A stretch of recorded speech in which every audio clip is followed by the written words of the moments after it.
Hello and welcome to the new session. इस session का topic है polynomial for class 10th।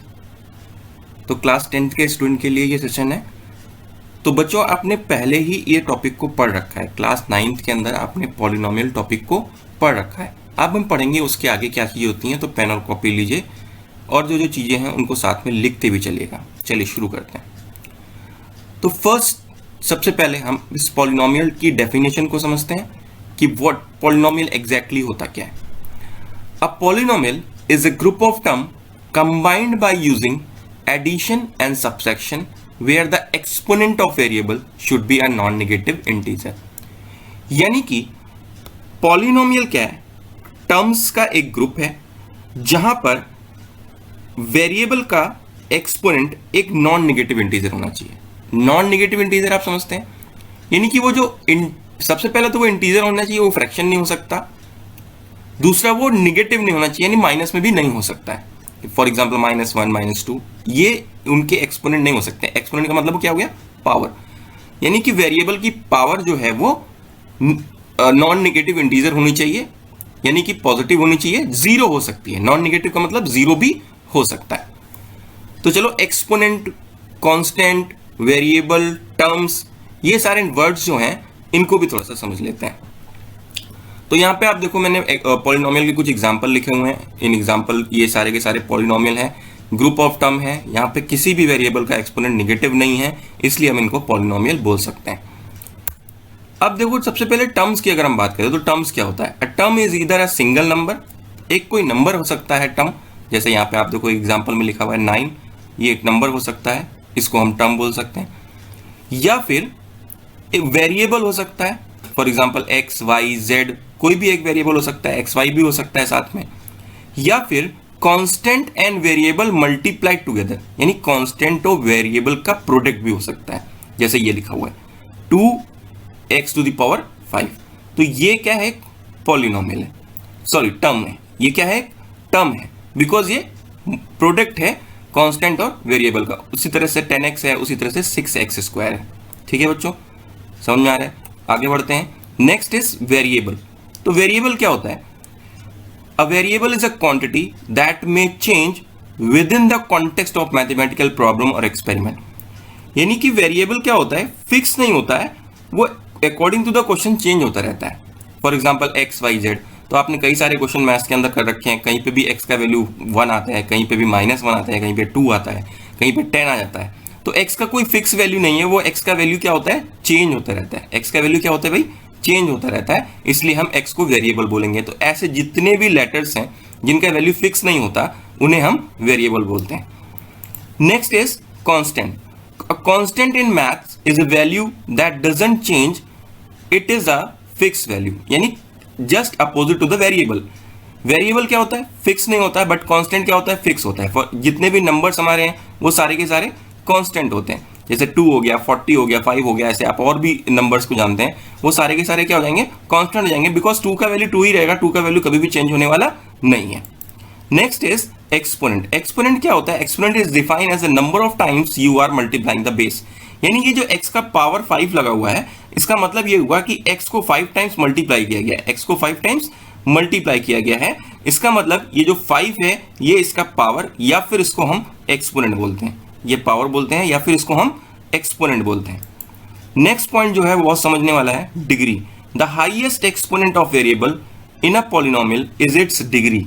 Highest exponent. अब highest exponent का क्या मतलब है? तो आप एग्जांपल पे आते हैं। यहाँ पर आप देखो कि ये 1 2 3 4 टर्म्स का पॉलिनोमियल है, और इसमें हाईएस्ट एक्सपोनेंट क्या है? तो एक्सपोनेंट को चेक करते हैं, वेरिएबल का एक्सपोनेंट। तो वेरिएबल x है, यहाँ पर इसका एक्सपोनेंट 5 है, यहाँ पर इसका एक्सपोनेंट 3 है, यहाँ पर एक्सपोनेंट कितना है? 1 है, और यहाँ पर कितना है बच्चों एक्सपोनेंट? यहाँ पर x का एक्सपोनेंट जो है, यहाँ पे जो x का एक्सपोनेंट है या x की जो पावर है वो यहाँ पर कितनी है बच्चों? 0 है। यहाँ पर कितनी है? 0 है। तो इस पूरे पॉलिनोमियल में अगर हम ध्यान दें तो x का हाईएस्ट एक्सपोनेंट कितना है? 5 है। तो 5 इस पॉलिनोमियल की डिग्री हो जाता है। 5 इस पॉलिनोमियल की डिग्री हो जाता है। समझ में आया बात? तो टर्म्स, वेरिएबल, कांस्टेंट, एक्सपोनेंट और डिग्री, इनको आप नोट कर लीजिए। Next is type of polynomial. तो पॉलिनोमियल के टाइप्स के लिए दो बेसिस यहाँ पे यूज किए गए हैं, टू बेसिस को यहाँ पे लेकर पॉलिनोमियल के टाइप डिसाइड किए गए हैं। फर्स्ट बेस है टर्म्स और सेकंड है on the basis of degree. तो सबसे पहले हम लोग टर्म्स को लेकर पॉलिनोमियल समझते हैं। तो टर्म्स के बेसिस पर पॉलिनोमियल जो डिवाइड किए गए हैं वो बच्चों हैं मोनोमियल, जो आपने क्लास 9 में ही पढ़ा था, वन टर्म का होना चाहिए, सिंगल टर्म का होना चाहिए। तो यहाँ पे जितने भी एग्जाम्पल लिखे हुए हैं ये सब सिंगल टर्म के एग्जाम्पल हैं, मोनोमियल के एग्जाम्पल हैं। Second is binomial, two terms होने चाहिए। तो टू टर्म्स के यहाँ पे एग्जाम्पल लिखे हुए हैं। जब भी प्लस माइनस लगता है टर्म चेंज हो जाता है। तो ये माइनस लगा हुआ है तो टू टर्म्स हो गए, प्लस लगा हुआ है यहाँ पे भी टू टर्म्स हो गए, ये यहाँ पे भी टू टर्म्स हो गए, तो टू टर्म्स का हो गया बाइनोमियल।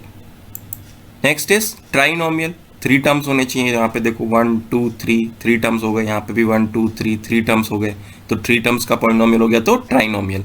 तो on the basis of terms there are three types of polynomial, monomial, binomial and trinomial. Monomial, binomial and trinomial. Clear? चलिए next is degree. On the basis of degree कितने type के polynomial होते हैं? First one is linear. Degree कितना होना चाहिए? 1 होना चाहिए, तो उसको क्या बोलेंगे? लीनियर बोलेंगे। तो यहाँ पे आप देखो एग्जांपल में सबका डिग्री 1 है। डिग्री क्या होता है? Highest exponent. तो यहाँ पे x का एक्सपोनेंट 1 है और यहाँ पे x का एक्सपोनेंट कितना है भाई? 0 है। तो हाईएस्ट एक्सपोनेंट कितना हो गया?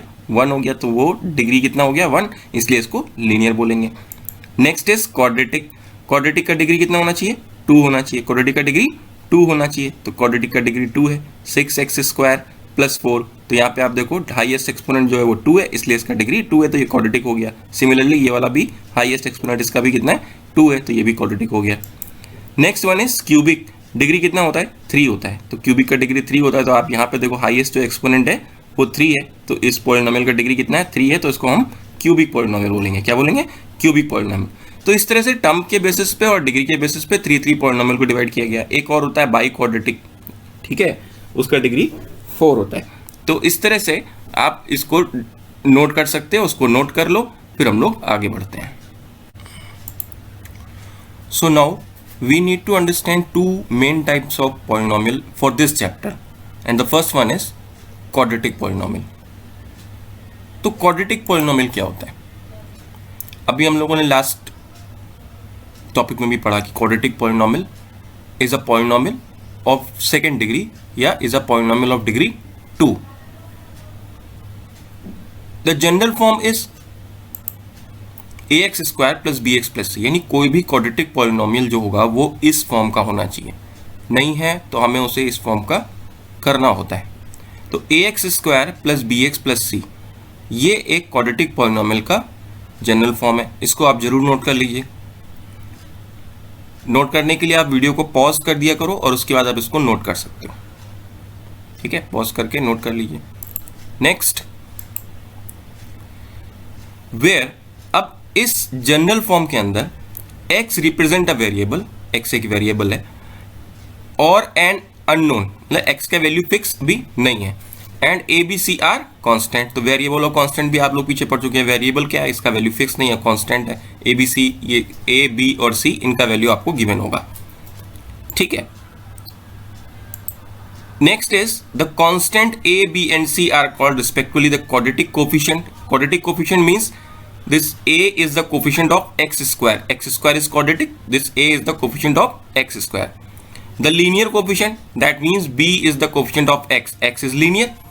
Since the degree power of x is 1, so b is the linear coefficient and c is constant. C is constant. So general form क्या हो गया? ax² + bx + c, और कोफिशिएंट, क्वाड्रेटिक का कोफिशिएंट a हो गया और लीनियर कोफिशिएंट जो हो गया वो b हो गया। तो हमें a, b और c इनको भी समझना है, ठीक है? एग्जाम्पल लेके समझने की कोशिश करते हैं। एग्जाम्पल में आप लोग देखो, फर्स्ट एग्जाम्पल इज 2α² + 5α + 3। अब इसमें अगर हम कंपेयर करें ax² + bx + c से, तो आपको क्या मिलेगा? a का वैल्यू कितना है बेटे? a का वैल्यू यहाँ पे बच्चों है 2, a का वैल्यू है 2। And what is the value of b? b का वैल्यू कितना हो रहा है? तो यहाँ पे b का वैल्यू हो रहा है 5, एंड c का वैल्यू कितना हो रहा है? c का वैल्यू हो रहा है 3। तो इस तरह से हम जनरल पॉलिनोमियल की जो जनरल फॉर्म है उससे कंपेयर करके हमने a, b और c का वैल्यू फाइंड कर लिया। नेक्स्ट एग्जाम्पल देखते हैं। Next is x square minus 3x। This one is a little more tricky.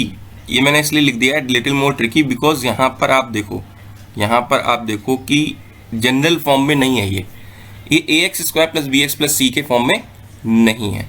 तो और साथ ही साथ यहाँ पे देखो आप एक्स स्क्वायर के साथ कुछ लिखा भी नहीं हुआ है, इसलिए लिखा है, पूछा गया है व्हाट इज ए। चलो देखते हैं इसमें ए बी और सी का वैल्यू कैसे आएगा। तो यहाँ पर आप देखो एक्स के साथ में, एक्स स्क्वायर के साथ में अगर कोफिशिएंट नहीं है तो वहाँ पे एक हिडन कोफिशिएंट होता है दैट इज 1। हिडन कोफिशिएंट होता है दैट इज 1 और 1 इंटू एक्स स्क्वायर करेंगे तो वो एक्स स्क्वायर ही होगा, इसलिए हम 1 को यूज़ नहीं करते। तो यहाँ पे ए का जो वैल्यू हो गया वो कितना हो गया, 1 हो गया।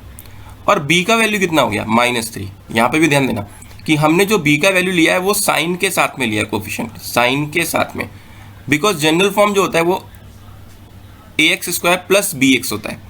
तो यहाँ पे लेकिन -3x था तो हमने b का वैल्यू भी -3 लिया हुआ है, ठीक है भाई। एंड c का वैल्यू क्या है, c तो है ही नहीं, और c नहीं है तो हम यहाँ पे +0 भी कर सकते थे। तो c का वैल्यू कितना हो गया, 0 हो गया। c का वैल्यू 0 हो गया। समझ में आ रहा है भाई। नेक्स्ट एक और एग्जांपल देखते हैं हम लोग। यहाँ पे आप देखो 5x माइनस 3। अब इसमें क्या है, इसकी में a b और c का वैल्यू कैसे कैलकुलेट होगा। तो यहाँ पर आप ध्यान देना कि क्या है भाई, this is not a quadratic equation, this is not a quadratic equation. और क्यों नहीं है भाई, because it is missing x square, यानी यहाँ पे एक्स स्क्वायर तो है ही नहीं। और क्वाड्रेटिक होने के लिए क्या चाहिए भाई, क्वाड्रेटिक होने के लिए उसका डिग्री 2 होना बहुत इंपॉर्टेंट है, डिग्री 2 होना बहुत इंपॉर्टेंट है। तो यहाँ पे जब एक्स स्क्वायर ही नहीं है तो a का वैल्यू 0 हो गया, और a का वैल्यू जैसे ही 0 हो जाता है इसका मतलब हो गया कि ये क्वाड्रेटिक पॉलिनोमियल है ही नहीं, ये क्वाड्रेटिक पॉलिनोमियल है ही नहीं, ठीक है। तो आपको समझ में आ गया ये चीज़, ये एक क्वाड्रेटिक पॉलिनोमियल नहीं है, ठीक है। तो इस तरह से हमको ये नीड पड़ने वाली आगे क्वेश्चंस में a b और c का वैल्यू फाइंड करना पड़ेगा। आगे क्वेश्चन में हमें इसकी नीड पड़ने वाली है। नेक्स्ट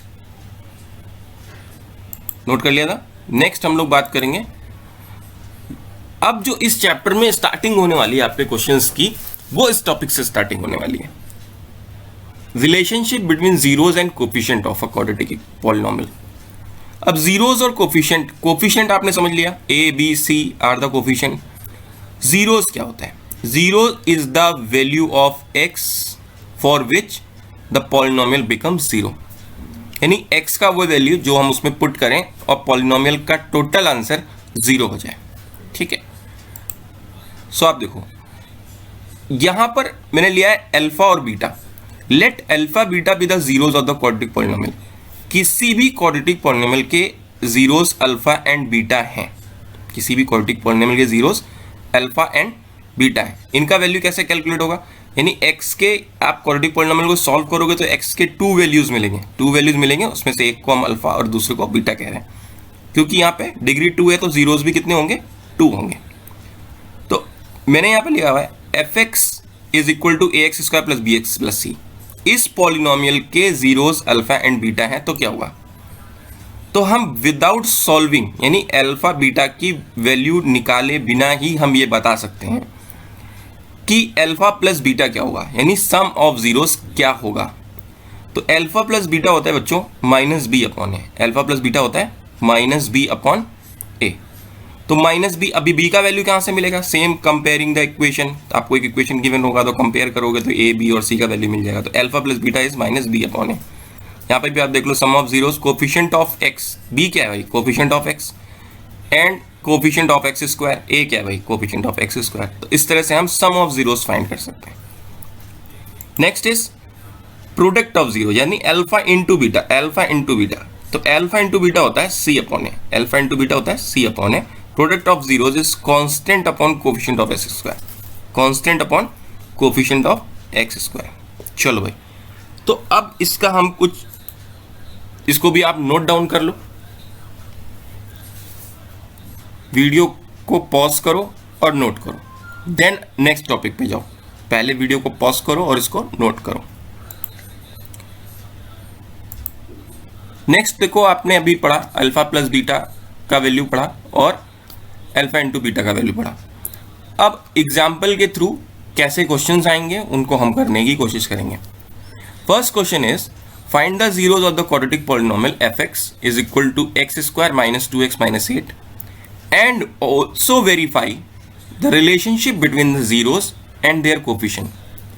यानी हमें पहले तो zeros फाइंड करने हैं और उसके बाद ये रिलेशनशिप जो अभी हमने पढ़ा alpha beta is equal to minus B upon N, alpha into beta is equal to C upon A, इसको वेरीफाई भी करना है. तो इसको कैसे करेंगे? तो आप देखो हमारे पास एफ एक्स क्या है, x square minus 2x minus 8.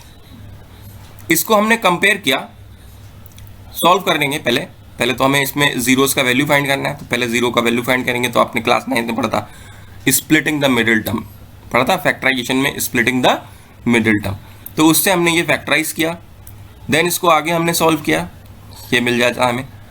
अगर किसी को स्प्लिटिंग मिडिल टर्म नहीं आता है तो मुझे कमेंट बॉक्स में लिखना, मैसेज करना, मुझे टेक्स्ट करना, मैं वो भी उसका भी वीडियो बना दूंगा. नेक्स्ट हमने आगे सॉल्व किया. सो अब यहाँ पर हमें अगर जीरोस फाइंड करना है तो ये फैक्टराइज तो हो गया. अगर हमें जीरोस फाइंड करना है तो अभी मैंने बताया था एक्स का वे वैल्यू जो पॉलिनोमियल को जीरो कर दे, जो पॉलिनोमियल को जीरो कर दे. तो अगर मुझे x का वैल्यू फाइंड करना है जो पॉलिनोमियल को जीरो कर दे, तो मैंने पॉलिनोमियल को जीरो कर दिया. यहाँ पे पॉलिनोमियल को जीरो कर दिया. अब पॉलिनोमियल क्या था, x square minus 2x minus 8 था. तो इस पॉलिनोमियल को मैंने क्या कर दिया, जीरो कर दिया. इस पॉलिनोमियल की एक्चुअली वैल्यू फैक्टराइज होकर कितनी आई है, x माइनस 4 x प्लस 2. तो यहाँ पे आप देखो x minus 4 x plus 2 is also equal to zero. ठीक है, यही तो है भाई, सेम ही तो है, फैक्टराइज करके तो लेके आए. तो ये भी जीरो हो गया. अब अगर ये दो का प्रोडक्ट जीरो है तो इसका मतलब क्या हुआ भाई कि या तो ये जीरो है या फिर ये जीरो है. इधर x minus 4 is equal to zero और x plus 2 is equal to zero. तो यहां से हमें अगर हम x माइनस 4 को जीरो करते तो x इज इक्वल टू 4 मिल जाएगा और x plus 2 is equal to zero करते तो x is equal to minus 2 मिल जाएगा. ठीक है भाई. तो ये फर्स्ट पार्ट क्वेश्चन को जो था find the zeros of quadratic polynomial fx is equal to x square minus 2x minus 8, ये सॉल्व हो गया. बट यहां पर आप ध्यान दो कि यहां पर एक पार्ट और है क्वेश्चन में, and verify the relationship between zeros. ये कैसे करेंगे? चलो शुरू करते हैं, इसको भी वेरीफाई देखते हैं कैसे करना है. तो आप देखो यहां पर मैंने आपसे क्या कहा था, alpha and beta are the zeros. तो अल्फा बीटा क्या होगा, एक्स के 2 वैल्यूज हमें मिल चुके हैं, तो हमने फर्स्ट वाली वैल्यू को अल्फा कह दिया और सेकंड वाली वैल्यू को बीटा कह दिया. ठीक है, तो आप कोई भी वैल्यू इसमें अल्फा हो सकती है, कोई भी वैल्यू बीटा हो सकती है. अब हमें वेरीफाई करना है तो हमारे पास फॉर्मूला था सम ऑफ जीरोस. क्या था भाई, sum of zeros is minus B upon A. Sum of zeros is minus B upon A. तो माइनस बी अपॉन ए अगर हम इक्वेशन से इसको सॉल्व करें तो यहाँ पे आप देखो बी का जो वैल्यू है वो माइनस 2 है. बी का जो वैल्यू है यहाँ पे देखो माइनस 2 है और ए का जो वैल्यू है वो कितना है भाई, ए का जो वैल्यू है यहाँ पे 1 है. तो इसका टोटल वैल्यू कितना आ गया, 2 आ गया. बट ये सम ऑफ जीरोस एक और मेथड से फाइंड हो सकता है because we have zeros alpha and beta. So also sum of zeros alpha plus beta is equal to कितना हो गया, इसका वैल्यू 4 है प्लस माइनस 2. तो इसको भी हम सॉल्व करेंगे तो 2 आएगा. तो आप देखो कि अगर हम कोफिशिएंट के थ्रू सॉल्व कर रहे हैं तब भी 2 आ रहा है और जब हम इन जीरोस को प्लस कर रहे हैं, ऐड कर रहे हैं, तब भी 2 आ रहा है. तो एक रिलेशन तो हमारा वेरीफाई हो गया. सेकेंड रिलेशन इस क्या होता है, प्रोडक्ट. तो प्रोडक्ट ऑफ जीरोस क्या होता है, C upon A. Product of zeros क्या होता है भाई, सी अपॉन ए. और उसको हमने सॉल्व किया, सी का वैल्यू पुट किया, ए का वैल्यू पुट किया. साथ ही साथ product of zeros alpha into beta भी कर सकते हैं. तो अल्फा इंटू बीटा किया हमने, अल्फा और बीटा का वैल्यू पुट किया. अल्फा इंटू बीटा तो 4 माइनस 2 इज माइनस 8. तो यहाँ पे भी आप देखो ये दोनों सेम हो गए. तो इस तरह से हम एक बार क्या करेंगे, कोफिशिएंट का फॉर्मूला लगा के वैल्यू फाइंड करेंगे और एक बार जो हमने जीरोस फाइंड कर रखे हैं, जो जीरोस फाइंड कर रखे हैं उसके थ्रू हम सम और प्रोडक्ट फाइंड करेंगे. ये दोनों मैच कर जाते हैं तो हम बोलेंगे कि ये वेरीफाइड हो गया. ठीक है, ये वेरीफाइड हो गया. ये देखो, ठीक है ना भाई, समझ में आई बात. फटाफट से पेन और को इस पेन उठाओ और इसको नोट करो.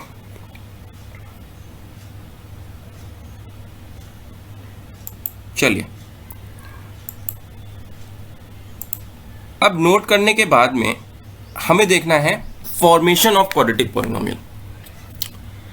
सी, अगर हमें किसी पॉलिनोमियल के सिर्फ जीरोस ही पता हो, सिर्फ जीरोस ही पता हो, तो हम वो पॉलिनोमियल भी फाइंड कर सकते हैं.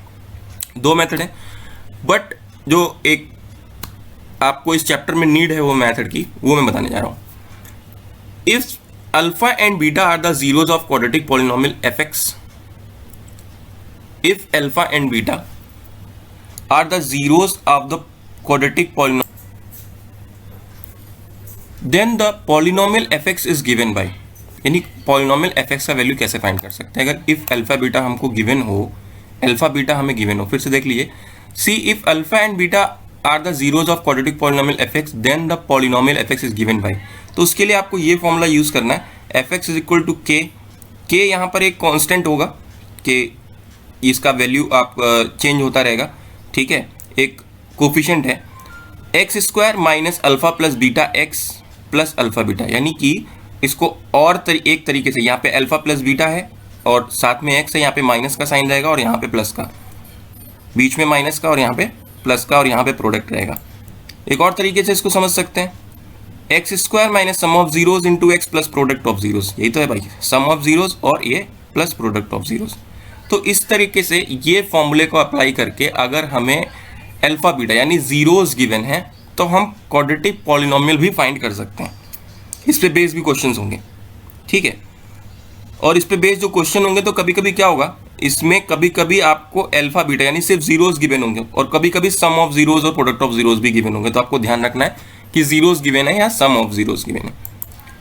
अब देखो यहाँ पे एक एग्जांपल है, sum and product of zeros of quadratic polynomial are 5 and 17, यानी हमें डायरेक्ट देखो, अभी मैंने बात की थी ना कि कभी क्या होगा जीरोज गिवन होंगे और कभी क्या होगा सम एंड प्रोडक्ट गिवन होंगे। तो यहाँ पे आप देखो सम और प्रोडक्ट गिवन है, सम और प्रोडक्ट गिवन है, तो सम और प्रोडक्ट गिवन है और हमें पॉलिनोमियल फाइंड करना है। तो उसके लिए हम क्या करेंगे, हमने सम और प्रोडक्ट यहाँ पे गिवन है ही है, तो क्वाड्रेटिक पॉलिनोमियल के लिए हमने फॉर्मूला यूज किया x square minus sum of zeros into x plus product of zeros, और सिंपली इनका वैल्यू हमने यहाँ पे पुट कर दिया। सम ऑफ जीरोज का वैल्यू था 5, तो हमने 5 पुट कर दिया, प्रोडक्ट ऑफ जीरोज का वैल्यू 17 था, हमने 17 पुट कर दिया। तो ये जो हमें मिला x square minus 5x plus 17, ये हमारा रिक्वायर्ड पॉलिनोमियल है जो हमसे पूछा गया था। अब ये k का मीनिंग ये है कि यहाँ पे अगर k का वैल्यू हम चेंज भी करते रहे, नॉन रियल नंबर को नॉन जीरो रियल नंबर होना चाहिए, यानी k का वैल्यू बस जीरो नहीं हो सकता। अगर हम चेंज भी करते रहे, फॉर एग्जांपल यहाँ पे 2 कर दें तो ये 2x square minus 10x plus 28 हो जाएगा, सॉरी 34 हो जाएगा, 2x square minus 10x plus 34, तब भी इसके जीरोज जो वो पॉलिनोमियल होगा तब भी उसके जीरोज क्या होंगे, 5 एंड 17 होंगे। अगर हम यहाँ पे 3 कर दें तो पॉलिनोमियल ये चेंज हो जाएगा, लेकिन तब भी उसके जीरो कोफिशिएंट चेंज होंगे लेकिन जीरोज चेंज नहीं होंगे, जीरोज तब भी क्या रहेंगे, 5 एंड 17 रहेंगे। इस तरह का एक क्वेश्चन भी आ जाता है कभी कभी कि 2 जीरोज गिवन है तो कितने टोटल पॉलिनोमियल हो सकते हैं, तो इन्फिनाइट नंबर ऑफ पॉलिनोमियल हो सकते हैं, बिकॉज ये जो k है इसका वैल्यू कुछ भी हो सकता है बट जीरोज चेंज नहीं होने वाले हैं। ठीक है भाई, जीरोज चेंज नहीं होने वाले, तो इसको आप नोट डाउन कर लो फटाफट, वीडियो को पॉज करो और नोट करो तब आगे बढ़ो। नेक्स्ट एग्जांपल यहाँ पे आप देखो, इस तरह से क्वेश्चन आएगा एग्जाम में, आपकी बुक में भी मिल जाएगा। फाइंड अ क्वाड्रेटिक पॉलिनोमियल वो zeros are 5 plus root 2 and 5 minus root 2। अभी एक क्वाड्रेटिक पॉलिनोमियल चाहिए, जीरोज गिवन है, तो हमें फॉर्मेशन ऑफ क्वाड्रेटिक पॉलिनोमियल पढ़ा, तो उसके थ्रू हम इसको सॉल्व करेंगे। सबसे पहले क्या हो गया, सम ऑफ जीरोज मुझे चाहिए और प्रोडक्ट ऑफ जीरोज चाहिए। तो सम ऑफ जीरोज मैंने फाइंड किया 5 plus root 2 plus 5 minus root 2, sum of zeros मुझे मिल गया इस तरह से, 10 plus root 2 minus root 2 cancel, तो सम ऑफ जीरोज मिल गया। प्रोडक्ट ऑफ जीरोज के लिए मैंने प्रोडक्ट करवा दिया। अभी यहाँ पे देखो a plus b, a minus b का फॉर्मूला यूज़ करूँगा मैं, तो वो फॉर्मूला मैंने यूज़ कर लिया, तो ये हो गया प्रोडक्ट ऑफ जीरोज। ठीक है, 25 माइनस 2, 5 का स्क्वायर 25 हो गया, रूट 2 का स्क्वायर कितना होता है भाई, 2 होता है, तो 23 आ गया। तो हमें सम मिल गया और प्रोडक्ट मिल गया। ईजी है, बिल्कुल बिल्कुल ईजी है। सम फाइंड किया, प्रोडक्ट फाइंड किया और उसके बाद हमने फॉर्मूला यूज़ किया। कैसे मिलता था हमें, x square minus x into sum of zeros plus product of zeros. अब जो हमने सम और प्रोडक्ट फाइंड किया है उसमें हमने ये वैल्यू को पुट कर दिया, उसमें ये वैल्यू को पुट कर दिया। तो ये जो आपने फाइंड किया, ये जो पॉलिनोमियल है ये रिक्वायर्ड पॉलिनोमियल है, जो हमें क्वाड्रेटिक पॉलिनोमियल चाहिए था वो ये है। यहाँ पे हमने क्या किया, सम फाइंड किया, प्रोडक्ट फाइंड किया और जस्ट इस फॉर्मूले में वैल्यू को पुट कर दिया। ठीक है, तो इस तरह से भी क्वेश्चन आपके बुक में हैं और उन क्वेश्चंस को आप सॉल्व करिए, नोट कर लीजिए इसको भी और उन क्वेश्चंस को सॉल्व करिए। That is all for the day. इस पे बेस्ड क्वेश्चन मैं आपको टेक्स्ट कर दूंगा, व्हाट्सएप कर दूंगा और आप उन क्वेश्चंस को सॉल्व करेंगे। नेक्स्ट वीडियो में हम उन क्वेश्चन के बारे में बात करेंगे। Thank you.